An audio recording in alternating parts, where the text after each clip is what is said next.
বর্ণাঢ্য আয়োজনের মধ্য দিয়ে বাংলাদেশ ইউনিভার্সিটি অফ টেক্সটাইলস বুটেক্সের প্রথম সমাবর্তন অনুষ্ঠান হয়েছে। দেশের টেক্সটাইল খাতের দক্ষ মানব সম্পদ তৈরিতে এই বিশ্ববিদ্যালয়ের ভূমিকার প্রশংসা করে শিক্ষা উপদেষ্টা চৌধুরী রফিকুল আবরার বলেছেন, কেবল ডিগ্রি অর্জন নয়, বরং অর্জিত জ্ঞানকে কাজে লাগিয়ে বিশ্ববাজারে দেশের পোশাক শিল্পের অবস্থান আরও সুদৃঢ় করতে হবে। তাফিমুল ইসলামের রিপোর্ট। দীর্ঘ প্রতীক্ষার অবসান, কালো গাউন আর হ্যাট পরে রাজধানীর তেজগাঁওর ক্যাম্পাসে প্রাণের জোয়ার। দেশের একমাত্র বিশেষায়িত টেক্সটাইল বিশ্ববিদ্যালয়ে প্রথম সমাবর্তন ঘিরে গ্রাজুয়েটদের মধ্যে উৎসবের আমেজ।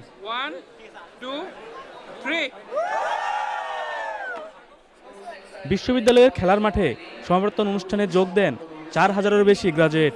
ভালো ফলের জন্য 41 জন শিক্ষার্থীকে দেওয়া হয় স্বর্ণপদক। আমরা খুবই আনন্দিত, সবাই অনেক বন্ধুদের সাথে, বড় ভাই সিনিয়র জুনিয়রদের সাথে দেখা হচ্ছে। প্রথম সমাবর্তন, সো অবশ্যই অনেক বেশি ভালো লাগছে। স্বপ্ন ছিল যে এটা কতদিন পরে হবে, কারণ আমাদের লং টাইম পরে অ্যাকচুয়ালি এই ফার্স্ট কনভোকেশনটা হওয়া, তো খুবই এক্সাইটেড এবং খুবই আনন্দিত। টেক্সটাইল ইঞ্জিনিয়ারদের কর্মসংস্থান ও গবেষণার প্রসারে গুরুত্বারোপ করেন সমাবর্তনে বক্তা ও অন্যান্য অতিথিরা। শিক্ষা ও শিল্পের চাহিদার সেতুবন্ধন তৈরির লক্ষ্যে বুটেক্স গত 2 বছর ধরে আউটকাম বেসড এডুকেশন কারিকুলাম বাস্তবায়ন করছে।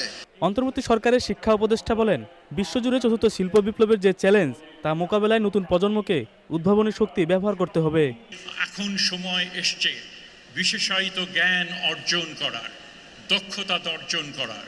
সেটা যেরকম দেশের কর্মবাজারে নিজের অবস্থান সৃষ্টি করা, একই সাথে সাথে আন্তর্জাতিকভাবে আমরা আন্তর্জাতিক যে শ্রমবাজার আছে, দক্ষতার যে বাজার আছে, সেখানেও নিজের অবস্থান সৃষ্টি করা। সমাবর্তন শেষে নিজেদের সাফল্য উদযাপন করেন নবীন টেক্সটাইল প্রকৌশলীরা। তাফিমুল ইসলাম, চ্যানেল আই, ঢাকা।